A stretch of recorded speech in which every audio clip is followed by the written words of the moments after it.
వెంకటేష్ గారికి ఈ స్టోరీ చెప్పిన వెంటనే డిడ్ యూ యాక్సెప్ట్ ఇట్ అండి? అంటే ఈజీగా అనిపించిందా మీకు ఆయనకి చెప్పడం? లేదు, ప్రతి లైన్ వెంకటేష్ గారికి నాకు ఒక చిన్న ఈక్వేషన్, మా ఇద్దరికి ఒక ట్యూనింగ్ ఉంది. సో అనిల్ బాగా తీయగలనే నమ్మకం వెంకటేష్ గారికి ఉంది.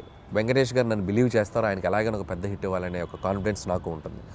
బట్ ఈ ఆల్వేస్ లైక్ ఎంత ఫ్రెండ్లీగా ఉంటాడో అంతే గైడెన్స్ ఉంటుంది ఆయన నుంచి.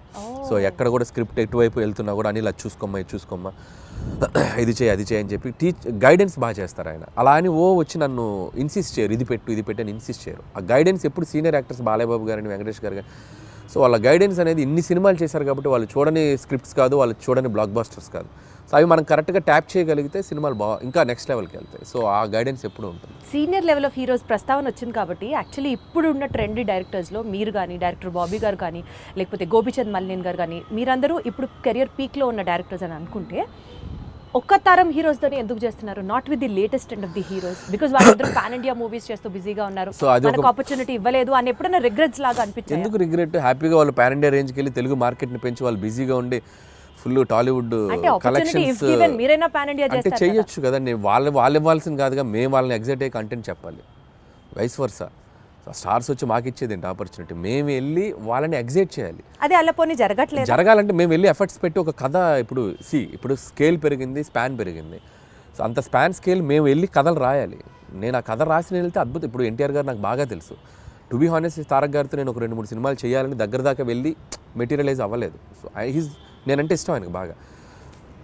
వాళ్ళని ఎగ్జైట్ చేయాలి మేము వెళ్ళి. సో ఆ ఎగ్జైట్ చేసే కథలు దొరికినప్పుడు ఆబ్వియస్గా చేస్తారు. మహేష్ గారితో చేశాను నేను. సర్లే, నీకు ఒక బిగ్గెస్ట్ హిట్ కదా మహేష్ గారితో. బట్ ఇప్పుడు మళ్ళీ అలాంటి కథలు చేయలేము మహేష్ గారితో. వాళ్ళు ఏంటంటే ఇప్పుడు వాళ్ళు నెక్స్ట్ లెవెల్కి వెళ్ళిపోతున్నారు. సో మార్కెట్ పెరిగినప్పుడు సో మల్టీ లాంగ్వేజ్, అన్ని లాంగ్వేజ్లకి సరిపడా నేషన్ వైడ్ తీయాలంటే దానికి తగ్గ కంటెంట్, దానికి తగ్గ స్కేల్, దానికి తగ్గ వరల్డ్ క్రియేట్ చేయాలి. సో అనుకుంటే చేయొచ్చు. But as of now we are comfortable this అని నేను అనుకుంటున్నాను. నేను ఈ ఫేజ్లో నాకు ఇది చాలా బాగుంది.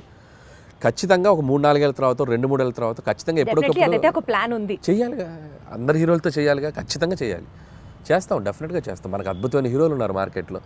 మీకున్న కామెడీ సెన్స్ ఆఫ్ టైమింగ్కి, చిరంజీవి గారికి ఉన్న కామెడీ సెన్స్ ఆఫ్ టైమింగ్కి మీరిద్దరూ కలిసి ఒక ప్రాజెక్ట్ చేస్తే it would be in still more next level అని అనిపిస్తున్న నేపథ్యంలో అసలు దాని గురించి ఎప్పుడైనా ట్రై చేశారా, ఆలోచన చేశారా? ఒక 2-3 సార్లు అనుకున్నాము. సో బిఫోర్ సంక్రాంతికి వస్తున్నాం కూడా మెటీరియలైజ్ అయ్యేదాకా వెళ్ళి మెటీరియలైజ్ అవ్వలేదు డ్యూ టు కొన్ని ప్రాక్టికల్ ప్రాబ్లమ్స్ వల్ల. హోప్ సో కమింగ్ సూన్ అలాంటి ఒక ఎగ్జైట్మెంట్ థింగ్ జరిగే అవకాశం ఉంది. సో అది too early to tell. So Chiranjeevi గారితో చేయాలని నాకు ఉంది. But still it is on the track అని అయితే అర్థమవుతుంది. ట్రాక్లో ఉంది, బట్ కన్ఫర్మేషన్ మనం ఇప్పుడే చెప్పలేము. ఎందుకంటే ఇన్ ద సెన్స్ అన్ని సెట్ చేసుకుని నాకు చెప్తే బాగుంటుంది. సో ముందే చెప్పడం వల్ల ఏంటంటే నేను కథ లేకుండా, కథ పూర్తిగా హీరోకి గారికి చెప్పకుండా, ఏ ఎగ్జైట్మెంట్ లేకుండా ఇది ఉంది అని నేను చెప్పలేను.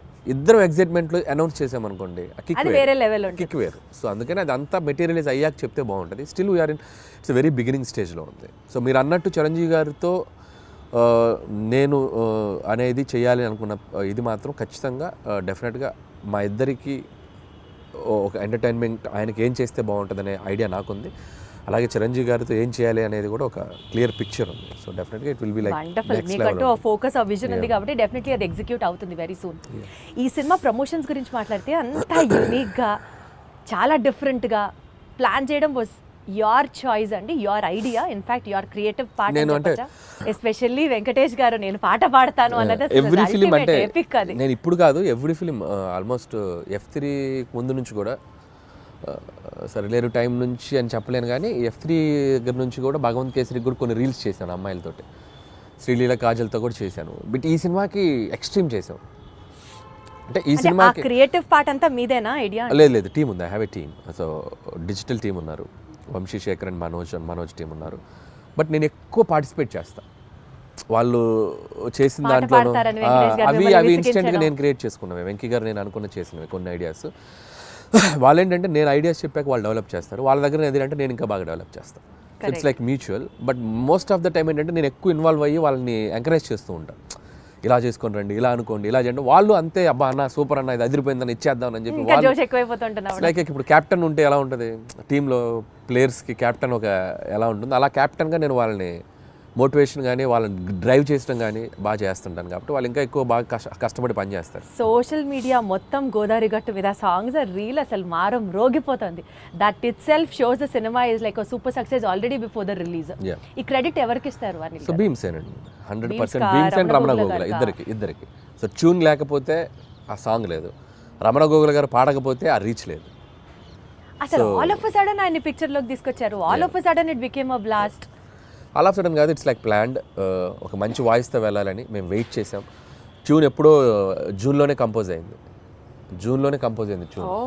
సో దాన్ని మేము ఓపిక్గా వెయిట్ చేసి ఎవరితో పాడిస్తే బాగుంటుంది అనుకొని ఫైనల్గా రమణ గోగుల్ గారు అయితే బాగుండని చెప్పడం, అక్కడి నుంచి భీమ్స్ రమణ గోగుల్ గారికి టచ్లోకి వెళ్ళి ఆయన ఒప్పుకోవడం. సో బేసిక్గా ట్యూన్ అద్భుతంగా ఉండడంతో రమణ గోగుల్ గారు కూడా ఈజీగా యాక్సెప్ట్ చేశారు. సో వచ్చాక ఆయన పాడి ఆయన చమక్కులు కొన్ని యాడ్ చేసి రే ఇలాంటి చమక్స్ ఉంటాయి ఆయనవి ఉండటం. ఇట్స్ లైక్ టీమ్ వర్క్, అందరూ అద్భుతంగా